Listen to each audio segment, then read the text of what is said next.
উপরে ভিডিওটি দেখুন, একজন পারফেক্ট ভাবে একটি কাজ করছে আর একজন করে যাচ্ছে নিজের মতো করে। শেষে দেখা গেল যে যে পারফেক্ট ভাবে করতে চাইছিল, পারফেক্টের চক্করে পড়ে সে পিছিয়ে গেল, এবং যে নিজের ইচ্ছা মতো করছিল ডিসিপ্লিন ভাবে, সে তার আগে কাজটি করে সফলতা পেল। এখানে কি বুঝলাম আমরা? আসলে আমরা যদি পারফেক্ট বা পারফেকশনের জন্য কাজ করতে থাকি, তাহলে আমরা কখনোই সফল হতে পারবো না। হতে পারবো, কিন্তু অন্যান্য মানুষের থেকে অনেক পরে।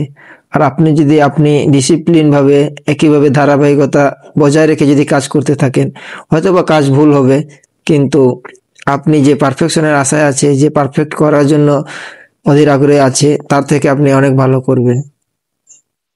তাই পারফেক্টের আশা না করে আপনি নিজের মতো কাজ করে যান, শুধু ডিসিপ্লিনটা বজায় রাখুন, দেখবেন আপনি একদিন সফল হবেন।